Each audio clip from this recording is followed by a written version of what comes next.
Hola, yo soy José. Voy a hacer el taller para el Nacional de Colombia sobre refutaciones. Este taller no es necesariamente extensivo, no busca ser especialmente complejo, ni tampoco especialmente introductorio. Significa que no voy a hablar sobre temas muy generales como la estructura básica que debe de tener una refutación. Voy a hablar de cosas ligeramente más técnicas sin necesariamente meterme en cosas demasiado técnicas o demasiado profundas. Este es un repaso general sobre, desde mi punto de vista, las diferentes formas en las que se puede refutar, algunas estrategias para la refutación, y para eso les voy a mostrar el índice.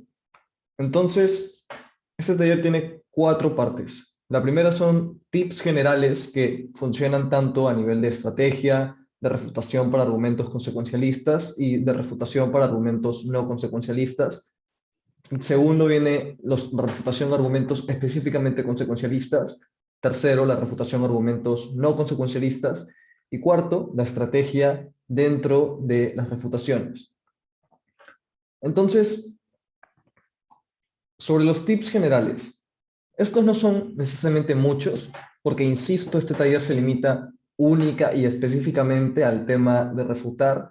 No voy a hablar sobre argumentación, no voy a hablar de ponderación ni a dar criterios de ponderación, a pesar de que de una u otra forma vamos a terminar llegando a la ponderación, pero no lo vamos a ver en profundidad dentro de este taller. Así que el primer tip que tengo es no se excedan refutando, y esto puede parecer algo más sencillo de lo que realmente es. El motivo por el que no se tienen que exceder refutando es porque tienen un tiempo limitado en Parlamentario Británico de 7 minutos con 15, como ya todo el mundo sabe, y esto implica que un error muy común que suele ocurrir con las personas cuando aprenden a refutar a un nivel consistente es que refutan más de lo que necesitan. Eso es algo que me pasa a mí, por ejemplo, frecuentemente, y es me emociono porque hay un argumento del equipo contrario que tengo muchas ganas de destruir o muchas ganas de refutar. Entonces, no analizo qué tan fuerte es ese argumento dentro del debate y únicamente me ciego en querer refutar ese argumento. Esa es una pésima idea. Antes de refutar un argumento, primero tienen que pensar si vale la pena refutar ese argumento.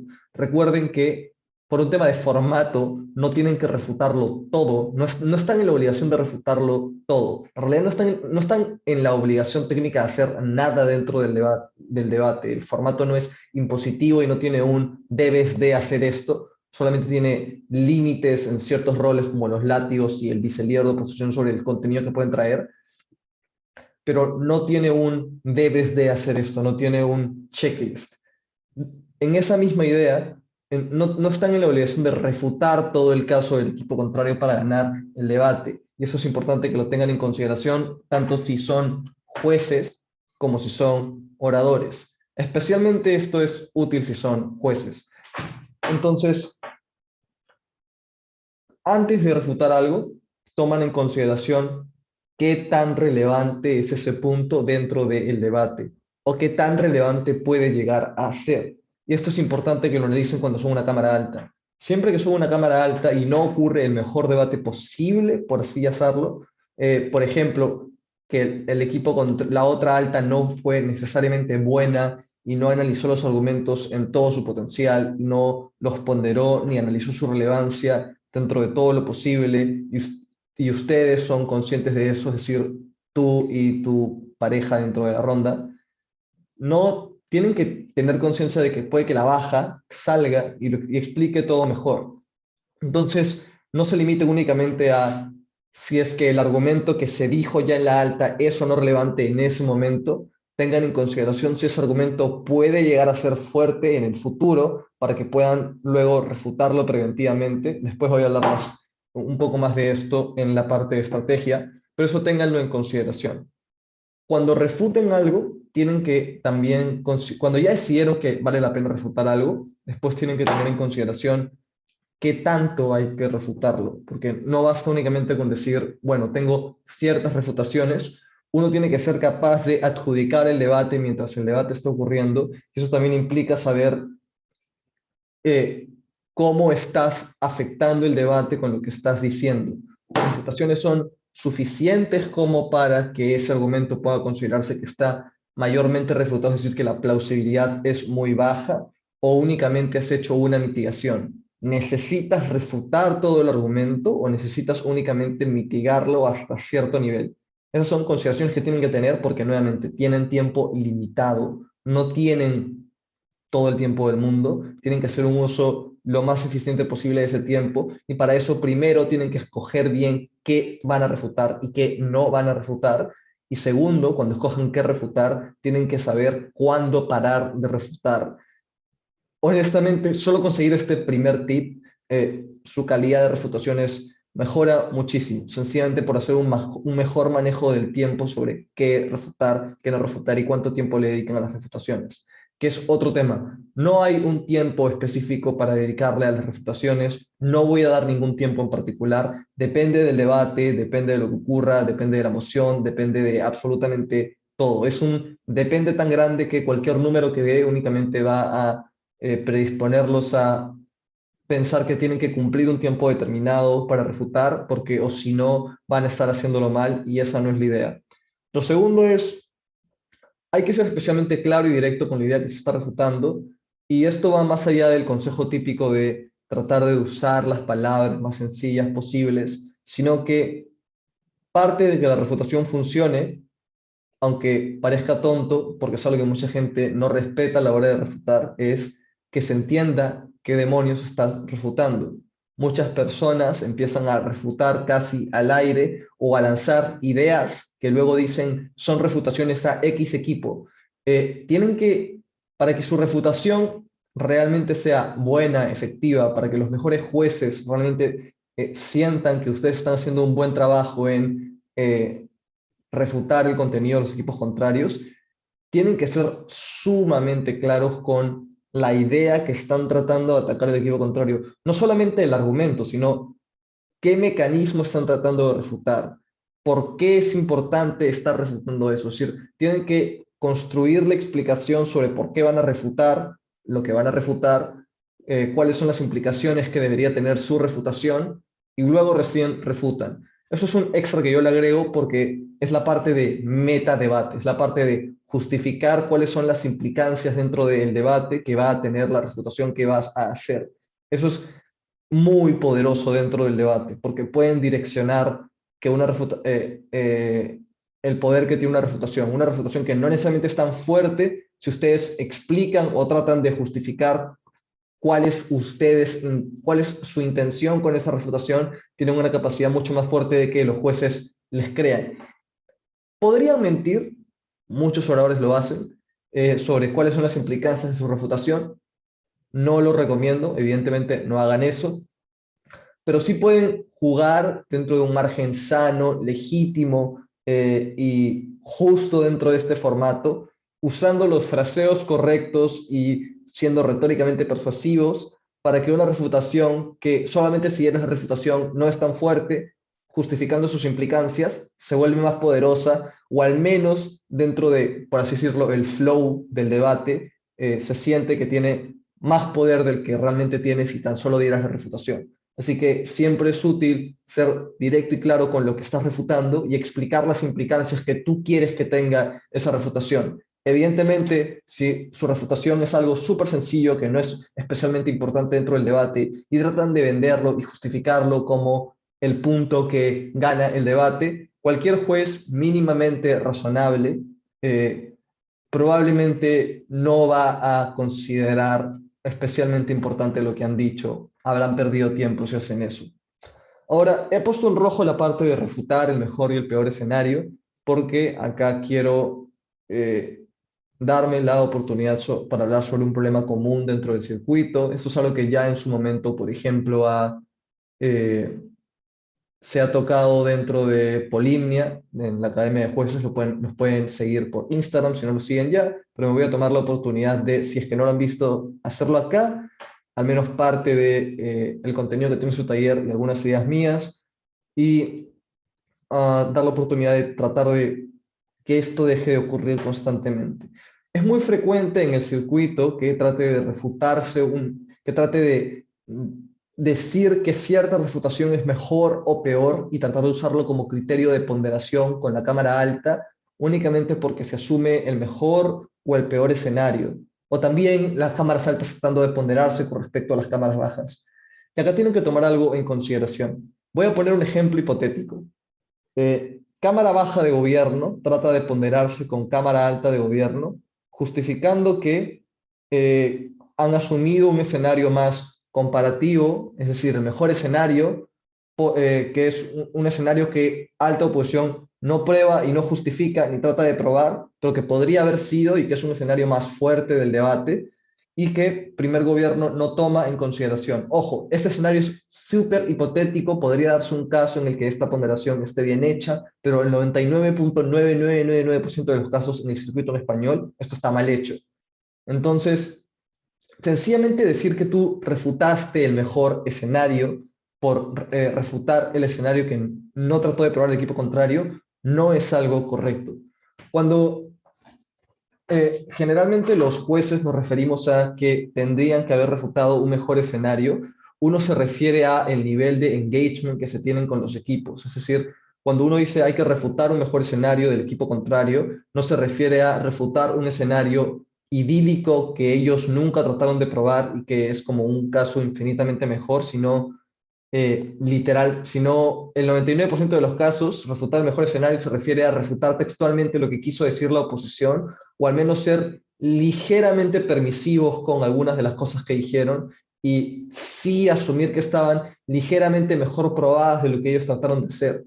Pero uno puede ganar el debate, y en realidad evidentemente es suficiente, vencer específicamente la parte de la argumentación que el equipo contrario consigue demostrar. Es decir, si alta de oposición solo consigue demostrar un argumento y baja de gobierno trata de vencer a primer gobierno, refuta ese argumento y baja de gobierno dice, nosotros vamos a refutar el mismo argumento, pero vamos a refutar un argumento adicional que no se dijo, pero que es el mejor escenario de la alta. Evidentemente han refutado algo que no era necesario para que ya primer gobierno le estuviera ganando a primera oposición. Entonces, tomen eso en consideración.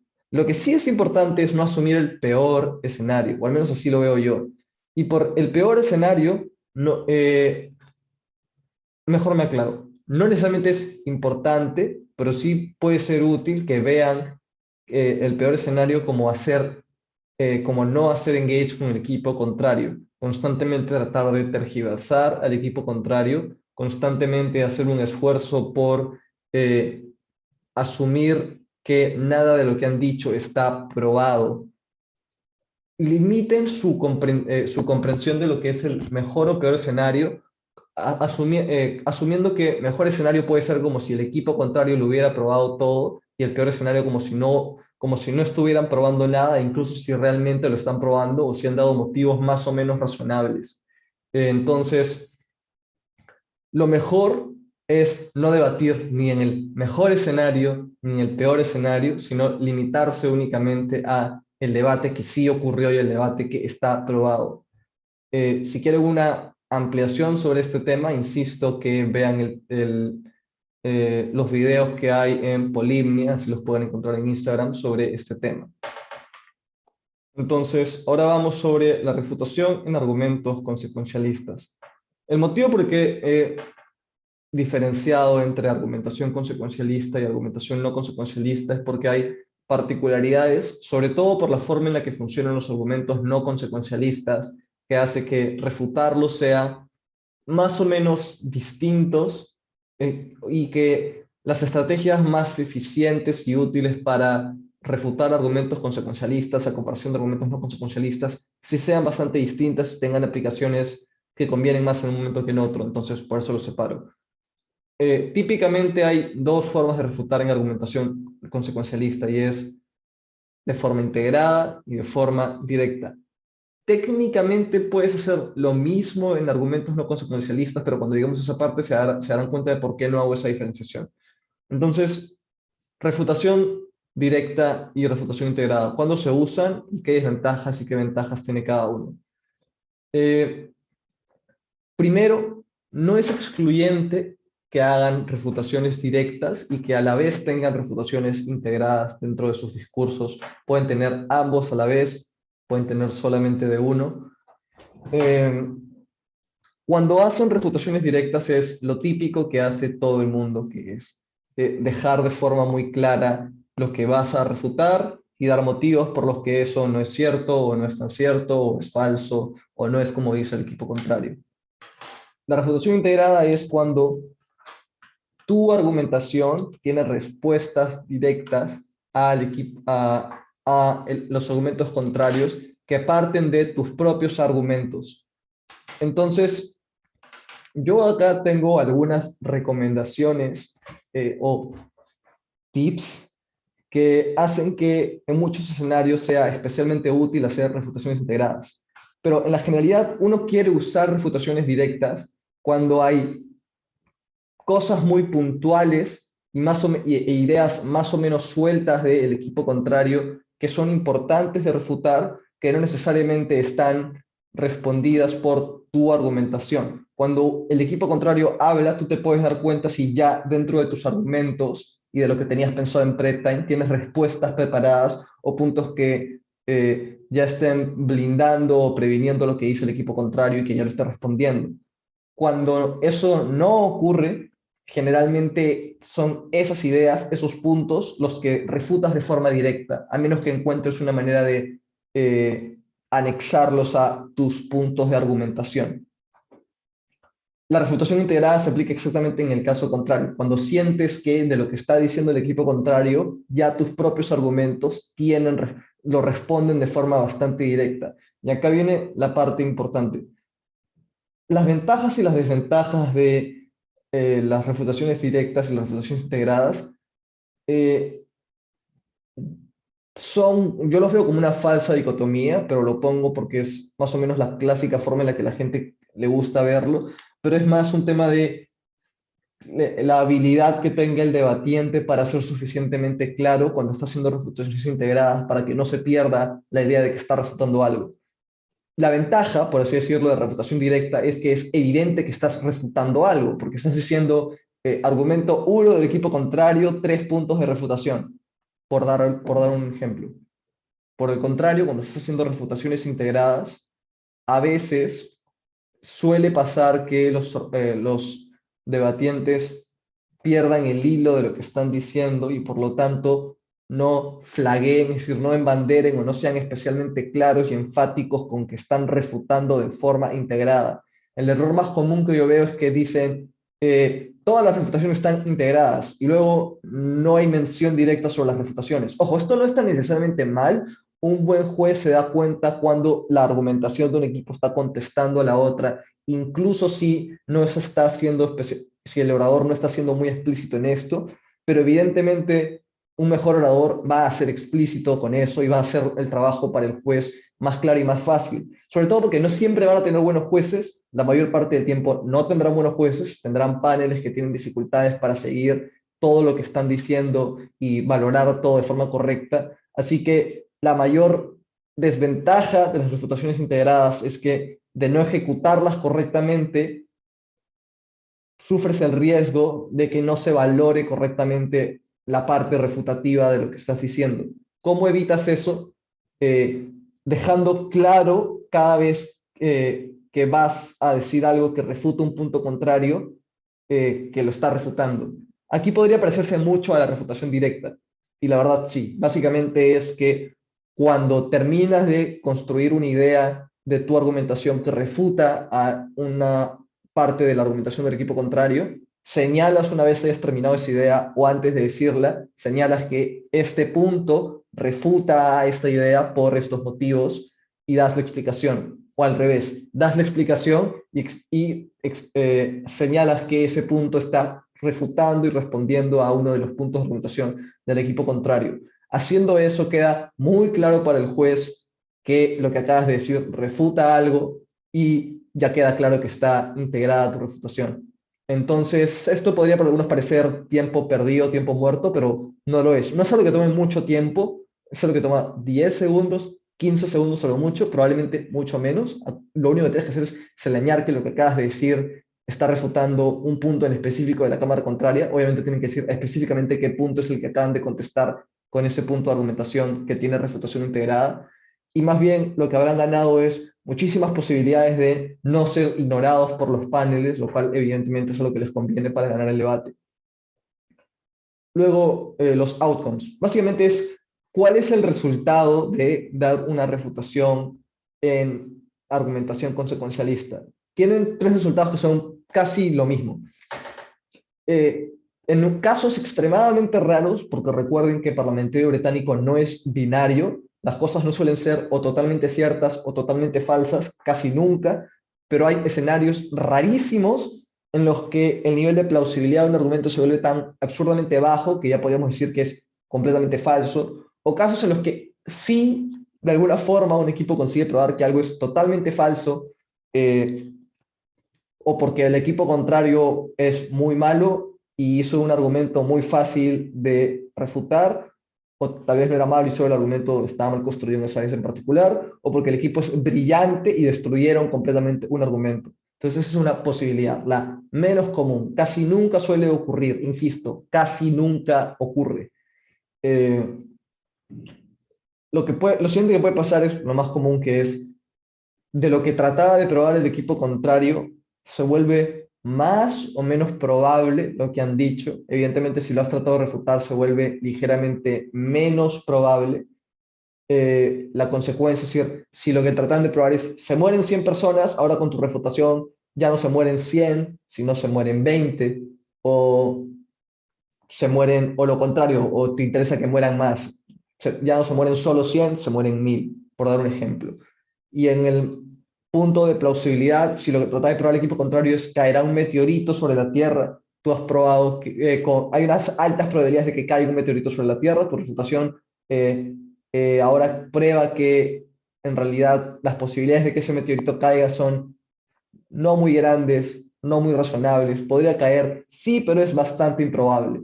Por dar un ejemplo de cómo puede cuáles pueden ser las consecuencias, valga la redundancia, que pueden tener refutaciones en argumentos no consecuencialistas. Ahora viene esta parte que es ligeramente más divertida, que es la refutación en argumentos no consecuencialistas, que es algo que decidí agregar porque creo que de esto se habla ligeramente menos, porque está solamente incluido dentro de los talleres específicos sobre argumentación y principios no consecuencialistas, pero creo que puede ser útil extrapolarlo a este taller que es específico para refutaciones. Entonces, lo primero es, voy a hacer una breve introducción, muy breve, sobre argumentación no consecuencialista, para, para que no estén perdidos si es que no tienen idea de lo que estoy hablando. Eh, Cuando uno trata de sacar un argumento no consecuencialista, el objetivo suele ser establecer que lo más importante en el debate no son las consecuencias, más bien probar que las consecuencias no son relevantes en el debate, sino que hay un principio moral que se superpone a dichas consecuencias, que es lo que debería regir quién gana o quién no gana. Es casi como establecer una nueva métrica, si quieren verlo bajo el concepto de métrica. Entonces, con esa idea, hay cuatro formas en las que pueden refutar un argumento no consecuencialista.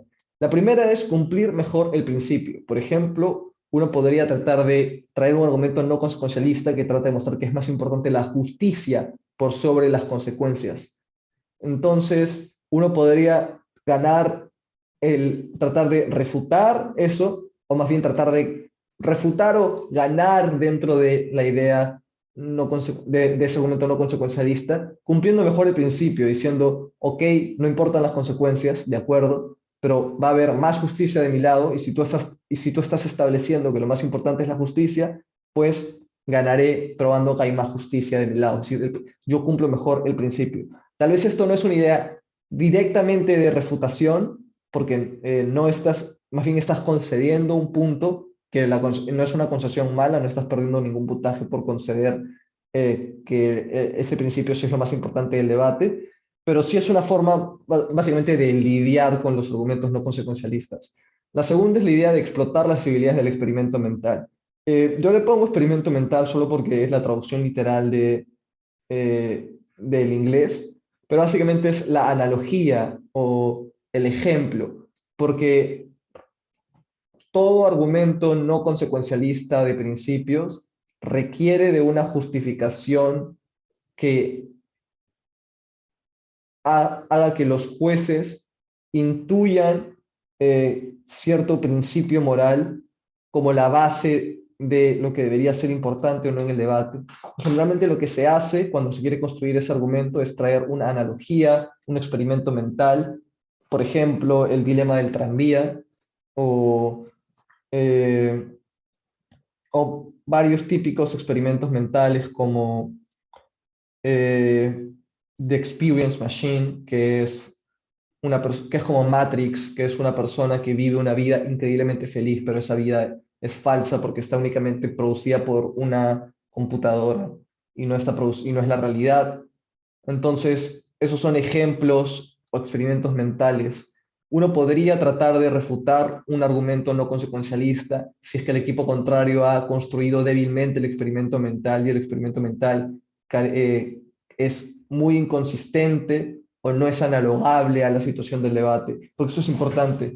Los argumentos no consecuencialistas de principios requieren no solamente de explicar qué es lo que se busca probar con el principio, luego traer el experimento mental, sino que luego hay que analogar porque lo que se ha tratado de ejemplificar, en efecto, analoga con el debate que se está dando. Esa es la otra forma fácil o directa de refutar un principio no consecuencialista, que es probar que no analoga el principio o en el ejemplo que se ha traído con el debate que está ocurriendo. La tercera forma es básicamente ponderación pura, es traer un principio que es más importante, es no entrar, salir del debate de consecuencias, pero traer otro principio que importa más. Y la cuarta forma es refutación directa. Esta es la menos común cuando se hay un argumento no consecuencialista. Y esto es asumiendo que el argumento no consecuencialista está muy bien probado, es decir, que es un argumento que en efecto ha desencuadrado las consecuencias dentro del debate, que ha probado que lo más importante es cierto principio, o al menos que cierto principio es especialmente relevante dentro del debate, incluso si eso no demuestra que las consecuencias son, incluso si eso no implica que las consecuencias son irrelevantes. La refutación directa suele ser lo más difícil porque la refutación directa sería tratar de romper la intuición a partir de un planteamiento lógico que no suele ser una forma eficiente de refutar los argumentos no consecuencialistas. Las otras tres formas suelen ser mejores. ¿Cuáles son los resultados, el outcome de refutar argumentos no consecuencialistas? La primera es que básicamente desencuadres el desencuadre, que pruebes que no es cierto que el principio vaya a ser más importante que las consecuencias, lo cual como consecuencia nuevamente significaría que la intuición moral que el argumento de principios está tratando de defender es bastante débil y no parece ser algo más importante que las consecuencias. Ahora, finalmente vamos a hablar sobre el tema de las estrategias. El taller no es especialmente largo porque no hay una infinidad de cosas que hablar sobre refutación, al menos desde mi punto de vista, al menos no cosas que no hayan sido ya infinitamente tratadas en otros talleres. Entonces, sobre temas de estrategia. Lo primero es, la forma en la que yo entiendo estrategia dentro de debate es el uso eficiente del tiempo. Sencillamente porque, nuevamente repito, como dije al inicio del taller, tenemos tiempo limitado en Parlamentario Británico en los discursos de 7 minutos con 15 para decir lo que necesitamos decir para ganar el debate. Significa que cuando estás hablando de estrategia, estás decidiendo qué cosas tienes que decir o no en base a que no vas a poder decirlo todo. Entonces, decidir qué dices y qué no dices es la estrategia. Y todo eso se basa en tener más tiempo. Uno podría ser menos estratégico si habla absurdamente rápido y puede decir todo lo que quiera. Sí, pero a veces no te van a entender. Entonces, para eso uno trata de ser estratégico, para ser más eficiente con el tiempo. Ahora sí voy a profundizar sobre el tema de refutaciones preventivas. Y es, uno tiene que tener cuidado, sobre todo en cámaras altas, que es algo que constantemente le resulta difícil a muchos equipos, lidiar cuando tu cámara alta no es tan buena y sientes que no tienes nada que refutar y sientes que te va a sobrar tiempo en el discurso porque no tienes el tiempo que generalmente le designarías a la refutación y empiezas a dar vueltas. La forma en la que resuelves eso es trayendo refutaciones preventivas a un mejor caso que tú sacarías si fueras el equipo contrario para responder a las cámaras bajas, por ejemplo. Porque puede que el equipo contrario, la otra cámara alta, no haya sacado el caso más fuerte, pero probablemente lo más probable es que la baja, bueno, lo más probable no, pero existe una posibilidad razonable de que la cámara baja sí saque un caso más fuerte. Si tienes refutaciones preventivas a lo que pueda traer la cámara baja o incluso al desencuadre que pueda tratar de traer tu propia cámara baja, no solamente la cámara baja contraria, tienes más probabilidades de ganar el debate, porque ahora el equipo, la cámara baja tendrá que hacer un mayor esfuerzo en refutar tus puntos, ahora que le has traído puntos preventivos. Ahora, hay que tener cuidado cuando están gastando tiempo en prevenciones que no son razonables. Es un error frecuente que he visto que ocurre, a mí también me pasaba en un momento, y es tratar de ser preventivo con cuestiones en el debate que no son especialmente relevantes, es decir, esta idea de tratar de prevenir puntos que pueden salir en las cámaras bajas tiene que salir de manera orgánica dentro de tu caso y generalmente tiene que ser realizado a través de encuadres, caracterizaciones, blindajes en el modelo. Las formas en las que casi nunca suele salir bien es cuando uno sale y dice, y por si acaso dicen esto en las cámaras bajas. No digo que esto no sea una buena idea, a veces sí funciona muy bien, muchas veces funciona bien, pero la mayoría de veces que los equipos hacen esto suele ser sencillamente porque ya no saben qué más decir y están dando casi, y están trayendo un punto al que no le están prestando necesariamente demasiada atención. Y casi siempre sale mal, porque suelen traer la idea como más obvia, e inocente, por así decirlo, naif, que podría traer el equipo contrario y lo están refutando de forma fácil. Si de verdad no tienen absolutamente nada más que decir, bueno, está bien, eso podría ser lo mejor que tienen que decir para no estar repitiendo lo que ya dijeron y que cumplan todo el tiempo. Pero si pero si ustedes tienen otras cosas que decir que podrían ser más relevantes y están escogiendo decir eso por sobre otras cosas, casi siempre es una mala idea. ¿Por qué? Porque lo que terminará ocurriendo en la mente de la mayoría de los jueces, que ya, como insisto, opinión personal, la mayoría de los jueces no son buenos, lo que terminará ocurriendo es que tendrán puntos muy fáciles de refutar porque eran prevenciones que harán que la baja contraria eh, tenga la oportunidad de refutar esas ideas y dar la percepción de que va mejor que ustedes solo porque ha refutado varios puntos que no eran muy fuertes, que eran estas prevenciones, a pesar de que probablemente no son los puntos más importantes del debate. Entonces, por la forma en la que muchos jueces funcionan dentro del circuito, casi siempre esto genera la percepción de que la baja te está destruyendo, porque está refutando varios puntos sin tener en consideración si esos puntos son o no especialmente relevantes. Entonces, si ustedes empiezan a darse cuenta que tienen jueces que adjudican de esta forma, encontrarán varios, probablemente puedan darse cuenta que esto no puede o no resultarles convenientes.